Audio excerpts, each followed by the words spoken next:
안녕하십니까. 매일 아침 조간신문의 주요 기사를 딱딱 풀어서 해석해드리는 조간딱풀 6월 9일 목요일에 인사드립니다. 별의 순간.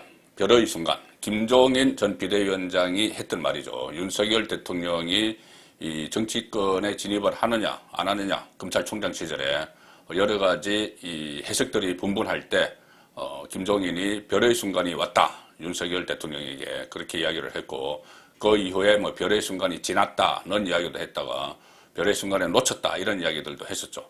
윤석열 대통령을 본인이 일종의 컨트롤을 하기 위해서 그런 말들을 계속 했는데, 어쨌든 결과적으로는 윤석열 대통령이 별의 순간을 잡았죠. 그래서 대통령이 됐습니다.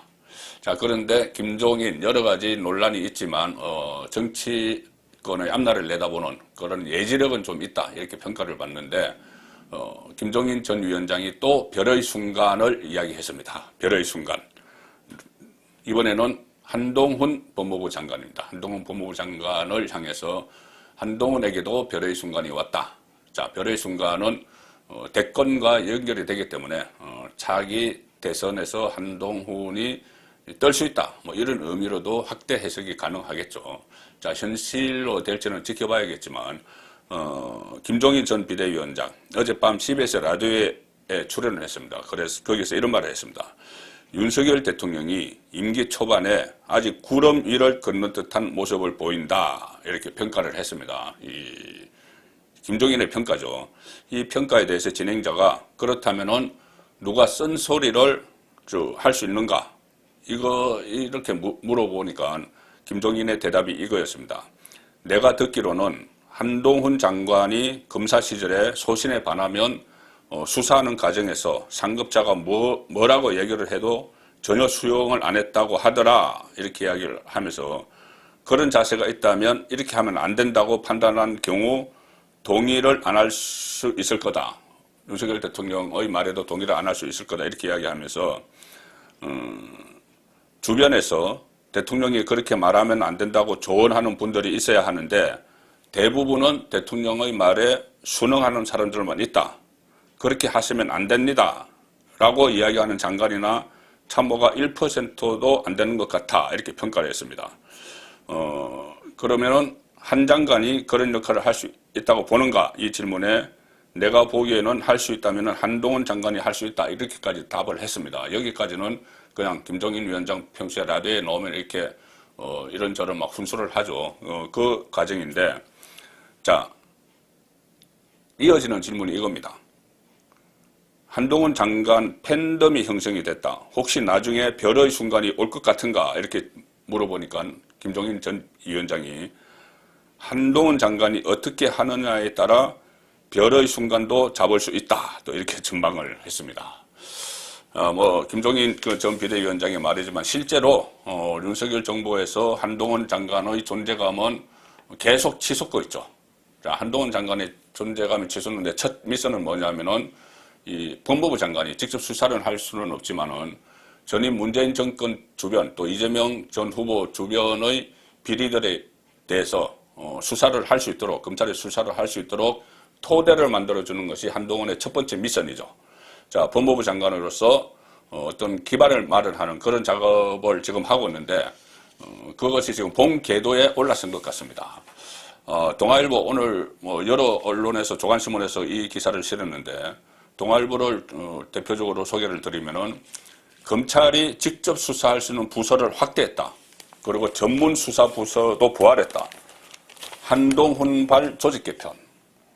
자, 검찰의 손발을 많이 묶었죠. 문재인 정권에서 추미애 전 법무부 장관, 박범계 전 법무부 장관이 많이 묶었는데 직접 수사 부서도 폐지를 하고 했는데 한동훈 법무부 장관이 들어서면서 그런 것들을 살리는 겁니다. 이것은 금수완박 입법과는 별개로 진행이 되는 거죠. 금수완박 입법이 유예기간이 3개월 동안 있기 때문에 그 기간에 정강석화, 속전속결 수사를 하기 위해서 조직을 먼저 원래대로 환원을 시키는 그 과정입니다. 문재인 정부 시절 축소가 됐던 검찰의 직접 수사부서를 확대하는 검찰 조직 개편안을 법무부가 추진을 하기로 했습니다. 이번에 통과된 금수완박 그 법의 틀 내에서 부패 경제범죄 같은 검찰이 직접 수사 범위는 유지를 하되 2019년 조국 사태 이후에 대폭 축소된 1선 검찰청의 전담 수사 기능을 부활을 시킵니다. 그리고 작년부터 일반 형사부 검사에게 제한된 인지수사, 검찰이 인지해서 수사를 벌이는 거죠. 인지수사 개시를 가능하게 하겠다는 이런 구상도 담고 있다. 최근 이 같은 내용이 담긴 2022년 상반기 검찰청 조직 개편안을 법무부가 대검을 통해서 전국 검찰청에 지금 보내서 의견을 요청하는 단계입니다. 굉장히 빠르게 진행이 되고 있죠. 그래서 일각에서는 검수완박법 시행 전 두세 달 동안이라도 검찰이 직접 수사해서 성과를 내면서 검수완박 입법이 잘못됐다. 이것을 증명하려는 시도 아니냐. 자, 이 분석이 나옵니다. 지금 뭐 속도를 내서 수사를 할 것은 문재인 정권 주변 그리고 이재명 전 후보 주변밖에 없죠. 그리고 한겨레 신문도 이렇게 평가를 합니다. 한동훈, 추미애가 확 줄인 검찰의 직접 수사 기능 되살린다. 지금 검찰이 9월까지 검수완박이 유예가 되어 있는데 그 법 시행이 정당특활처럼 수사할 것은 그동안 수사를 했었던 그때 자천성 인사를 당하기 전에 수사를 했었던 문재인 정권 주변 그 수사입니다. 형사부 인지수사 전담수사부를 부활을 했고 법무부가 조직 개편안 내고 의견을 수렴 중입니다. 그리고 부패 경제범죄 수사 특수부도 전면 복구를 하고 있다. 자, 중앙일보는 이렇게 하는 이유를 검수완박 시행되기 전에 속도전이다. 6대 범죄 수사인데 특히 전임 정권을 겨냥을 하고 있다. 이것을 일면 톱으로 실었습니다. 6대 범죄 수사 검수완박 전에 속도전. 그리고 오늘 일면 톱에 계속 송해 선생이 어제 별세했다는 그 기사도 계속 모든 언론의 일면 사이드에 다 싣고 애도를 하고 있습니다. 자, 검찰 6대 범죄 수사 검수완박 전에 속도전을 낸다. 자, 이 기사인데 한동훈 장관이 검사의 수사 개시를 부패, 경제범죄를 제한하는 검수완박 법률 9월 시행을 앞두고 조직 개편에 나선 것을 두고 전 정부 사정수사의 3개월 속도전을 예고한 것이란 분석이 나온다. 자, 검찰에 정통한 한 법조인의 말입니다. 전임 정권 사정수사의 신호탄인 동시에 사실상 대통령령 개정을 통한 검수완박 법률의 무력화에 착수한 게 아니냐. 대통령령을 개정을 해서 검수완박 입법을 무력화시킨다는 겁니다. 지금 이 검수완박 입법을 폐지할 기에는 국민의힘 의석이 너무 부족하죠. 그래서 대통령령을 통해서 이런 조직 개편 같은 영을 통해서 검수완박 법률 무력화 그리고 전국 1선청 검사들이 인지수사에 착수한 뒤에 3개월 안에 성과를 보이면 시행 이후 검수완박 법률 폐지 여론에도 도움이 될 것이다. 이런 분석도 지금 나오고 있습니다. 자, 그래서 이것이 전임 정권에 대한 수사를 위한 기반 깔기다, 자락 깔기다 이런 분석이 나오는 것이죠.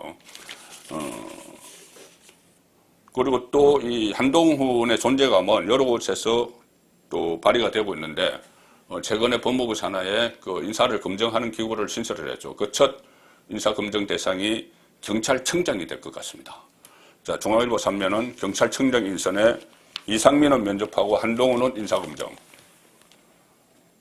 자, 행안부 장관은 지금 경찰청장 후보자들을 재청권자로서 경찰청장 재청권자로서 면접을 쭉 하고 있다고 하죠. 그리고 그 면접에서 대상자가 올라오면은 한동훈 법무부 장관 실에 아닌 법무부 장관 산하에 있는 그 인사검증단이 인사정보관리단이 검증을 하는데 자기 경찰청장 후보자가 첫 번째 검증 대상이 된다. 그래서 관리단의 조직 구성, 인사관리단의 조직 구성 같은 것을 비춰봤을 때 경찰수장의 인사에 검찰의 입김이 작용할 것이라는 우려가 제기된다. 자, 이런 우려도 있죠. 이런 우려도 있는데 그것과 별개로 제가 지금 소개를 드리는 것은 한동훈의 존재감, 한동훈의 파워 이 문제입니다. 지금 보시는 것처럼 문재인 정권에 시행했던 일들을 즉 원상태로 되돌리는 그런 작업들이 동시다발적으로 여러 곳에서 벌어지고 있죠. 자, 윤석열 정부 출범 이후에 어떻게 보면은 가장 먼저 하는 일이 됐습니다. 이 직접 수사 복원도 그 마찬가지 차원에서 해석이 가능하죠. 자, 서울신문은 인민톱에서 이 검찰 직접 수사 복원 이것을 놓고 문재인 정책을 되돌린다 이렇게 해석하는 기사를 일면톡으로 실었습니다. 문재인 정부에서 바꿔놨던 것들을 원상태로 되돌린다. 그리고 그 이유는 이 검찰 조직을 정비하는 것은 문재인 정권 수사를 하기 위해서다. 자, 이런 의미가 되는 것이죠. 조선일보는 오늘 일면톱에서 이것도 역시 이 문재인 정권이 윤석열 정부 출범에 앞서서 막 흔들어 놓았던 그것을 분석을 했습니다. 뭐냐면은 그때 문재인 정권 막바지에 알박기 인사가 논란이 됐었죠. 이 임기제 그 기관장들을 대폭 교체를 하면서 그 임기를 보장을 해주기 때문에 윤석열 정부가 들어서도 문재인 대통령 시절에 임명했던 사람들과 일을 해야 되는 자 그런 현상을 우려를 했는데 그것을 조선일보가 집중적으로 분석을 했습니다. 이 문재인 정부 때 임명된 기관장의 69%가 아직 임기가 1년이 넘게 남았다. 이 사람들과 같이 일을 해야 되는 것이죠. 1년 넘게 남은 이 사람들, 거의 70% 가까운. 우리나라 370곳 공공기관 가운데 기관장 임기가 1년 이상 남아있는 곳이 무려 69%, 256곳입니다. 그리고 반대로 기관장 임기가 만료가 됐거나 6개월 미만 남은 곳은 53곳에 불과합니다. 그리고 새 정부가 올해 연말까지 임명할 수 있는 공공기관장이 전체의 14.3%에 불과하다는 얘기가 되는 거죠. 국정철학, 윤석열 정부의 국정철학과 대척점에 있는 사람들이 지금 각 공공기관에 포진을 하고 있습니다. 가령 예를 들어서 문재인 정부 때 임명된 홍현익 국립외교원장은 한미훈련을 반드시 할 필요는 없다 이런 주장을 하는 사람입니다. 그리고 이 한상혁 방송통신위원장도 이 정치 편향성 그 문재인의 편향이 됐었죠. 그런 그 논란이 됐던 인물이고 또 전현희 국민권익위원장 민주당 국회의원 출신이죠. 자, 이런 사람들이 아직 여전히 이 그림자로 남아 있습니다. 흔적으로 문재인 정권의 흔적으로 윤석열 정부의 곳곳에 남아 있는 상황인데 자, 지방도 마찬가지입니다. 지금 지방 정권이 많이 교체가 됐죠. 지방선거를 통해서. 그런데 지방도 전임 민주당 소속 이 단체장들이 막 임명한 사람들이 곳곳에 지금 포진해 있습니다. 조선일보 3면 기사입니다. 지방도 알박기를 했다. 울산시설공사 강원랜드 대표 줄줄이 구여권 인사들이 차지하고 있습니다.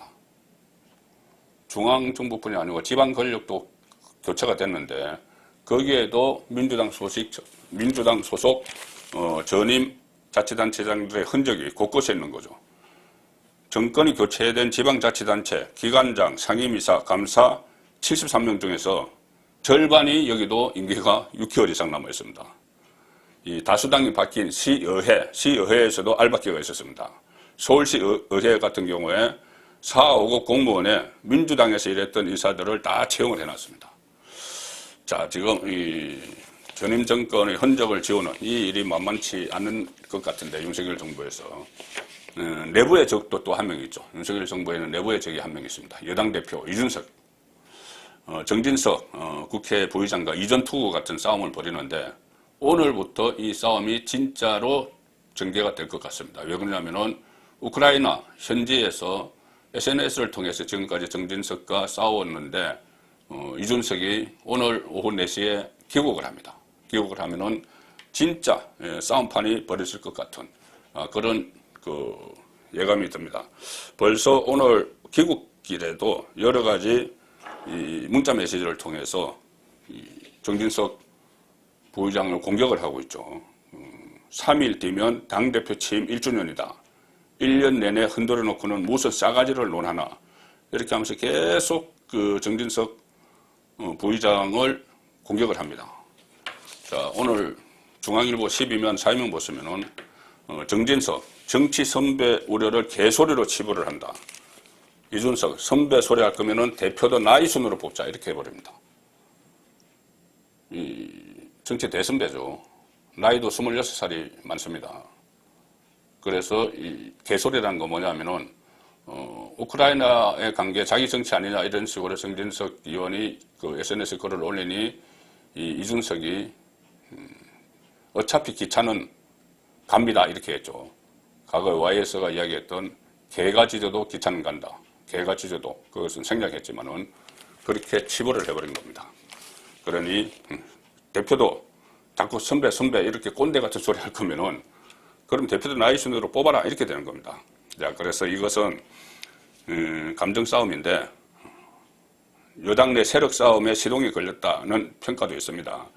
그런데 세력 싸움 측면도 있지만 이준석이 본인을 둘러싼 성상납 그 의혹 그리고 그것을 무마하려고 한 그런 사안들에 대해서 그걸 당 윤리위원회가 24일 날 회의를 열어서 징계를 결정을 하죠. 그래서 그 징계를 피하기 위한 본인의 어떤 주도권 장악을 위한 움직임, 뭐 혁신이 만드는 것도 그렇고 그렇게 보는 그 관점이 많기 때문에 이준석 오늘부터 또 어떤 내부 분란을 일으킬지도 좀 지켜봐야 될 부분입니다. 6월 9일 보내드린 조간 딱풀이였습니다.